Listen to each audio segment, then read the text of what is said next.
Hi everyone. Today I wanted to create a painting, as I promised, with some pastel colors. There's a couple different ways you can get these pastel colors. So the first one is going to be, and by the way, I'm using some sheets of my Artisto pads, which you know I absolutely love. Let me show you what that pad looks like. I share these a lot on here, and of course I don't have one here. Let's see.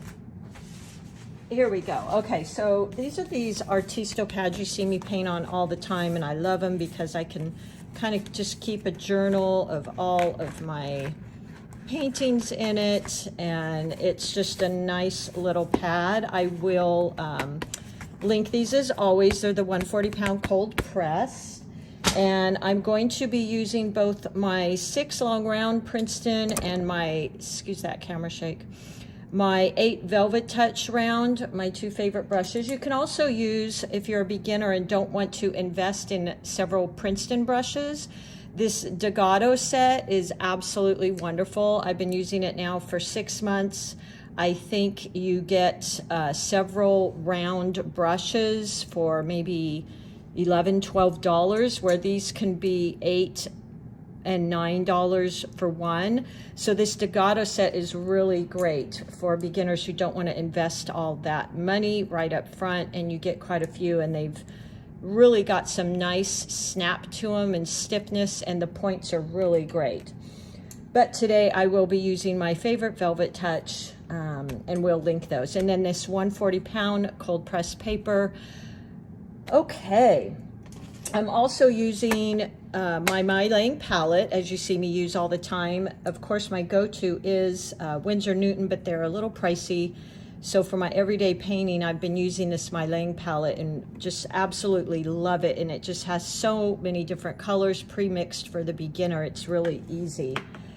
All right, so let's start mixing some of our colors. And there's, as I said, a couple different ways you can mix these beautiful pastel-y colors. The first one would be, let's just take in the MeiLang palette. I'm going to be using the, let's see, let's use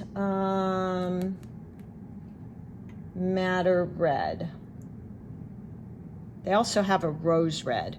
So let me get my, this is a Meeden palette, by the way, which I love. Very heavy duty.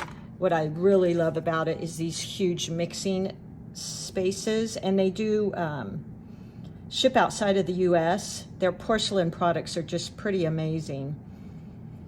Okay, so this is the Madder Red. So you can see how bright and vibrant that is. Now, if I add water to it, I can get a pastel type color. Let me show you how vibrant it is, just without lightening it. So you see this very, very bright hue. Now, if I put it over here and I continue to add water to it, I can get this really beautiful light pastel look. So look at that. Isn't that beautiful? Really pretty. Okay.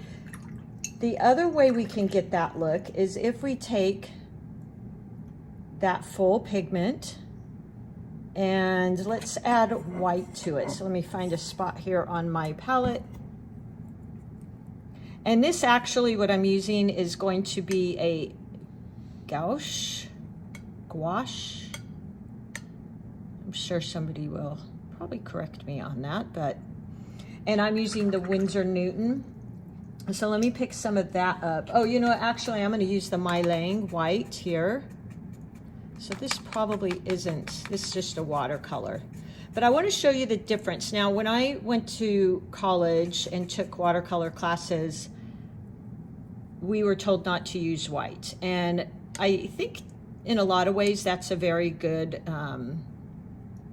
principle, because it teaches you to leave the whites on your paper. And that's how I really have painted for most of my decades of painting. But if you use the white, now you see this is very transparent. I took this color, I added water, I got this really beautiful pastel-y light pink. Now, if I add gouache to it and water, I can still get a beautiful pastel pink. Let me see if I can get a little more because it's hard to see on here. But if you compare the two, and I'm sorry with the lights and things, it's really hard to see. Let me see if I hold this up.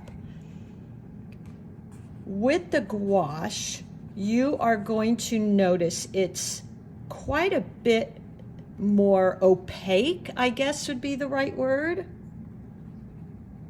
If you really put a lot of water into it, you can get it lighter, but that's what I've noticed is it, with the white paint, it doesn't quite have that transparency, although it can, as you see here, when I add water to it, it can get rather transparent. But I have always learned just to add water. So you can choose whichever way you want to do that. And this is going to be a little bit of that color. Let me pick up, so to make a kind of a pastel out of any color, just water it down. So here's the orange. Let me show you the orange. This is cad orange. Quite opaque. Now let me show that to you when I add water to it. So let me put it in my palette here. This beautiful heavy Meeden palette. For those of you that like a palette that has these large mixing areas and very deep wells, you would love this. As well, when it's sitting on your desk, it's not gonna move, which is nice. So again, Meeden has some really nice quality palettes. All right, so there, I have put that in there. Let me add water to it and get a very transparent look. Let's see if we're there yet. Yeah, so there is a pastel orange, okay? You can add maybe just a tiny bit. So play with that. It's also just a very light value. If you wanted, now the color that I really like, as you see me use a lot, you can hear how heavy duty that palette is, can't you? By the way, I also use their water well, which I have used the same water wells for years. They were separate little containers. I switched to this beautiful Meeden porcelain water well, and I absolutely love it. I don't know if I'll ever use anything else. It's really great. Okay, back to this. So I love to mix cad orange with my either Opera Rose, if you're using Winsor Newton, or with this MeiLang palette that I love, you can mix that rose red. And it makes a beautiful, beautiful, now that's pretty rich and deep. So we're going to lighten that with water, do the same thing. See how light we can get that. There we go. I feel like I want a little bit more of that red in there. Look at that beautiful color. I'll put it on paper so you can see it. So it's this really, really pretty peachy pink color. It's got a little bit more of the orange in it. And really you can play with these and just make it whatever color you want. Now let's mix maybe some yellow, cad yellow, with that Opera Rose or Rose Red. Let's start yet another palette here. Nope. There we go. So that's like a cad yellow if you're using Winsor Newton. And then let's add in, and be kind of careful with the Opera Rose and the Rose Red or even Madder Red in your MeiLang palette, because it can get a little bit intense. Add a little bit more of that. So that's quite intense. Let's add some more yellow to that. Let me see. So that is one color there. It's a little bit different than the full strength rose red or madder red. It's got a touch of peachiness in it, but let's add some more yellow to that. So I'm washing my brush. Let me add just, so play with this to get your favorite variations. Look at how beautiful that is. So this is adding yellow versus the orange. I'm gonna add a tiny bit more. And really playing like this, you're gonna get so many beautiful colors that you love. And then adding some water to that to see how light you can get. So you can get those pastel colors. Look at how beautiful. Now let's come up with our green. So I'm gonna go into, let's see. There's the olive green that you see me use all the time. And I really tend to mix my olive and my sap green. So there we go. Let me just show you that. So that is kind of the typical color that I use. Now let's add some white to that. You can add white or water, either one. And look at what it does. So see what I mean by it kind of has this, I hope you can see this in the light. It kind of has an opaqueness to it, where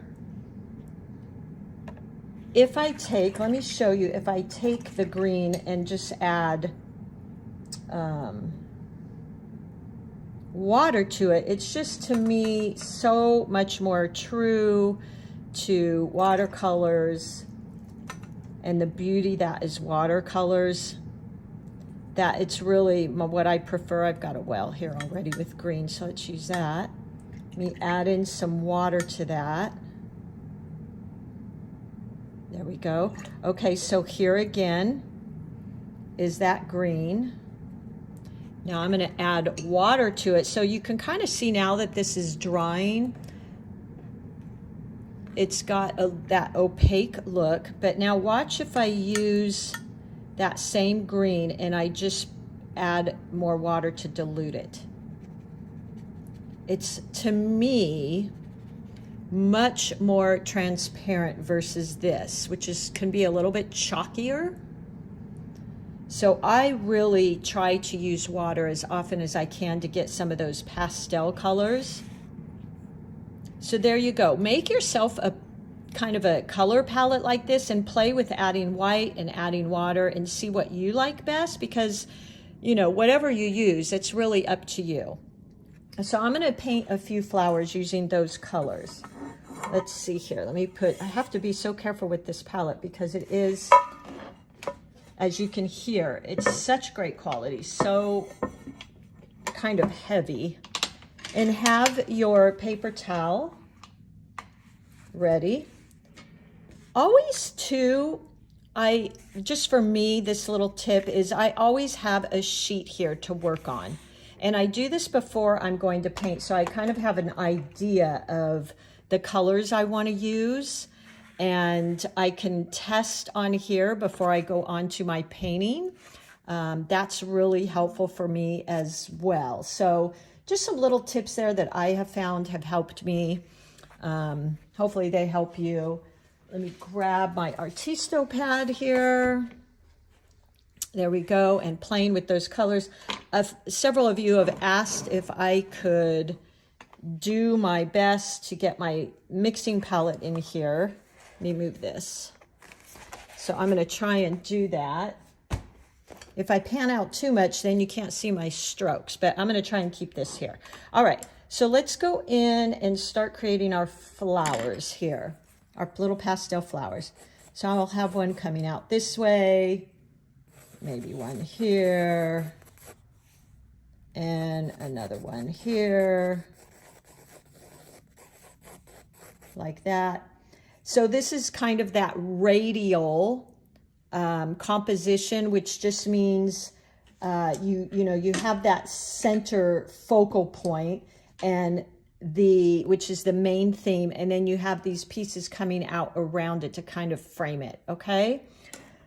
All right, let's start. So I'm going to pick up, let's see, let's start with this pinky color here, maybe this one.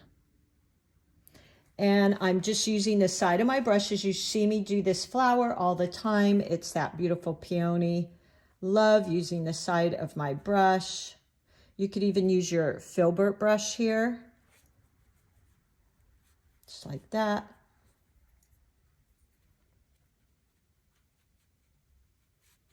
Always real fluffy, that's why I love it.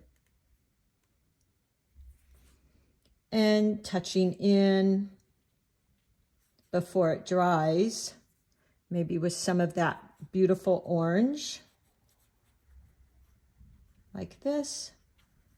Okay, now let's do another one right here, maybe with a little bit of that. I think this one I'll do. Let's do something a little bit different here. Whoop, through my brush.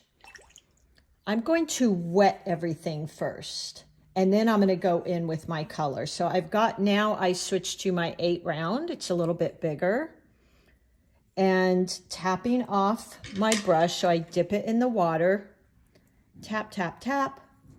And let's go in, just using the tip of my brush, side of my brush. I'm just wetting, doing little C shapes. So you can't see those, I know, on the paper, but I'm doing these C shapes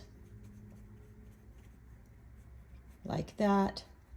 And now before that dries, I'm going to go in, pick up some of that watered down version, and just start touching in. This is where there's just, for me, such an appreciation of watercolors, because this is where the paint just literally paints itself.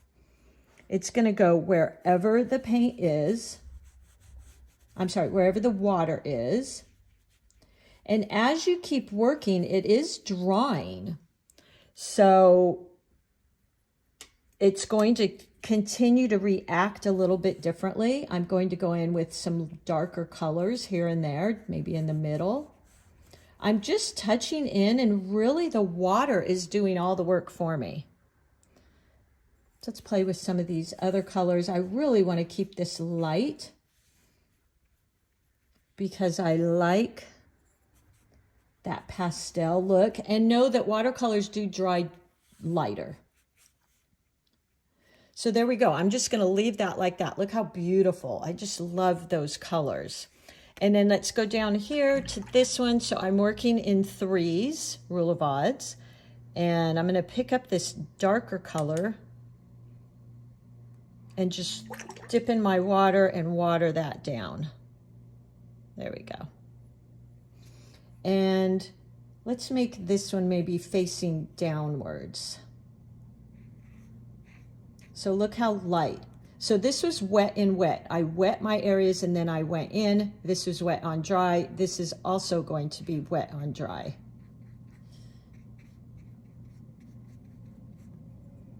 There we go. And you can turn your paper if this is kind of hard to paint upside down like I'm doing. Now I'm going in with the wet and wet, mixing my oranges. Okay, so we've got these beautiful 3 flowers. Now let's play with those really pretty pastel greens. And you should have all these mixed on your palette beforehand, so that way they're ready to go. And I'm going to go in here and just start painting in some leaves. And this is with those brush strokes of point press, like that. Maybe go in with a little bit darker, touch in on that wet and wet again, and really let it kind of flow. I feel like I want to add a little bit of blue to this painting. So I'm going to touch in here and there with some of those blues. Look how pretty that is. I think blue is really pretty with these blushy colors. And the blue I'm using in the MeiLang palette, it could be cerulean in your Winsor Newton, but in the MeiLang, it's called Sky Blue. Or light sky blue, actually. So I think that's really, really pretty. I want it to be a little bit brighter. Let me pick up, I'm gonna try some cobalt blue here. Yeah, like that. And then I'll water that down. Oop, you can't see that, sorry. Here's my cobalt blue. My desk just isn't quite big enough to fit everything in, is it? So this is cobalt blue. Let's just tap in. Ooh, look at that, yeah. See how pretty that goes with the green? I think that's really lovely. Okay, and then we'll go in with some of that, and let's see. So I'm pinwheeling kind of around these flowers. Let's go into, I want to start playing with some burnt siennas, burnt umbers because of fall. So let's add in some of those. And I think it's so beautiful with the pinks. And as we move into fall, it really incorporates some of that. So you've got these beautiful pastels, these beautiful warm colors. I just think that's beautiful. And I promise I won't say the word beautiful one more time. I'll try not to. Okay. I'm even gonna go in here and make the little dots brown. How pretty is that?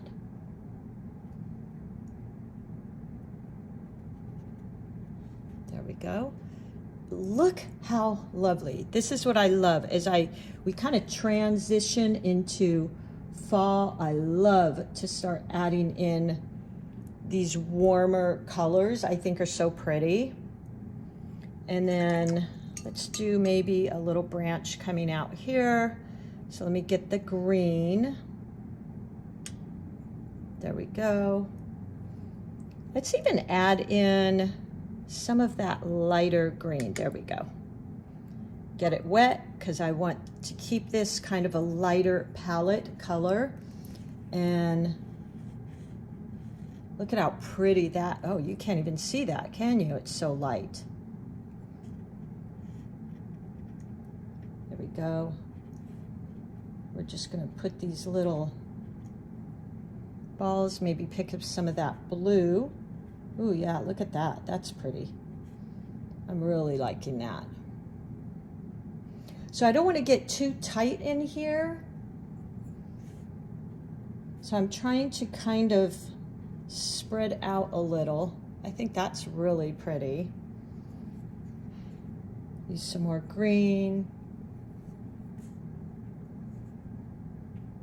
Maybe some of that brown. I even just mixed, oops, some of that green and brown. As you just see, I accidentally dotted in there, so you know what, maybe meant to be. Point press, like that. I really love the brown. Okay.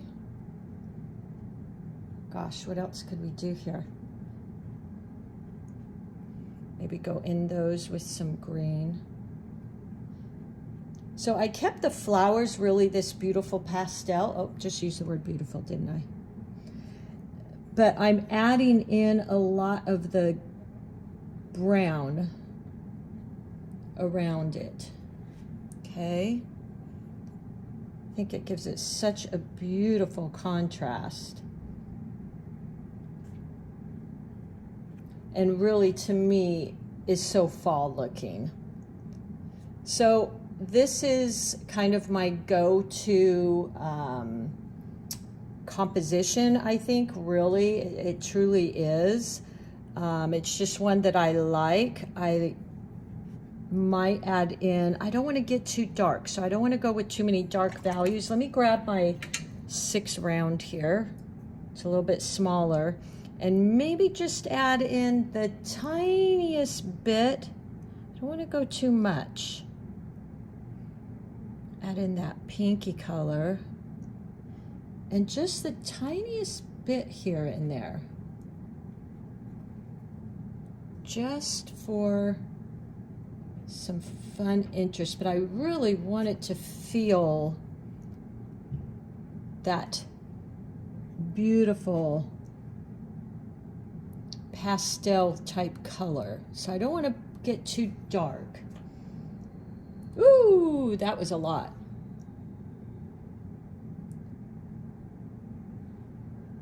Maybe like that.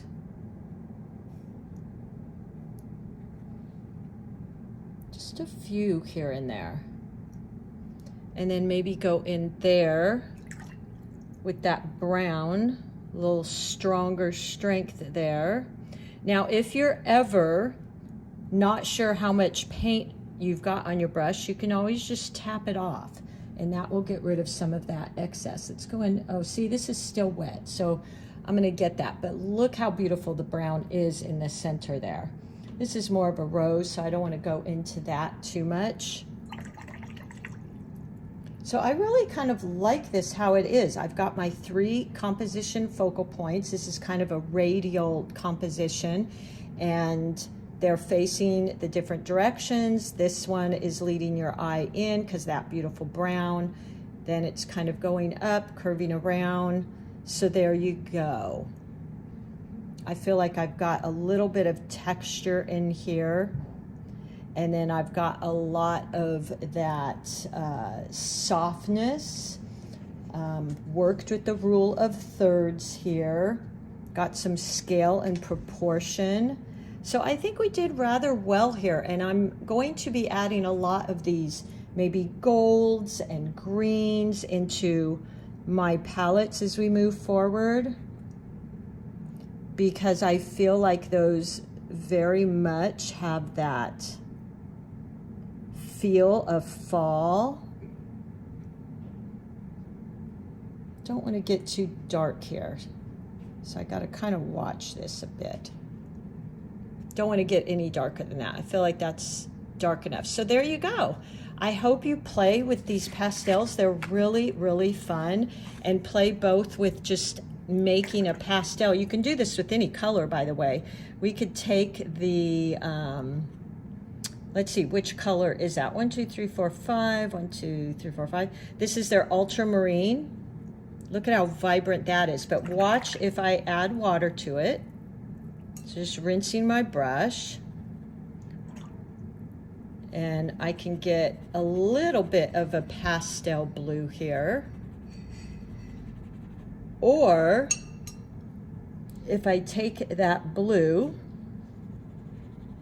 and add white to it, let's see the difference here. So let me pick up a little bit of this white. Now this isn't the gouache, by the way. This is just a white watercolor. And let's see the difference. So see that? Can you see how it's different? It's not quite as transparent to me. That's just my opinion. This has still got that beautiful watercolory transparent look. This has a little bit more of an opaqueness, almost. I feel when I use white gouache or white paint, it's a little bit more chalky looking. Nothing wrong with that. Decide which you like. Play with the water to get these light blue pastel colors. And again, you can do that with any of these colors. And then mix it with white and see which you like better. All right, well, I hope this was fun for you. I will list all my supplies. Can't share enough about this beautiful palette and their water wells. And of course, my Princeton brushes. Not affiliated with Princeton, wish I was, because I would certainly use a lot more of their brushes. But these are the 2 go-to brushes I've been using, as well as, if you're a beginner, these Degato brushes are absolutely excellent. I've been using these for 5-6 months, and they still have a really great point and tip on them, and I really like that. And as you put your brushes away, rinse them, shape them into a point, always store them that way, and they will keep, you want to always try to do everything you can to protect the integrity of your tips, because that's really key in getting some of the different brush strokes in here. So there you go. I hope you give this a try.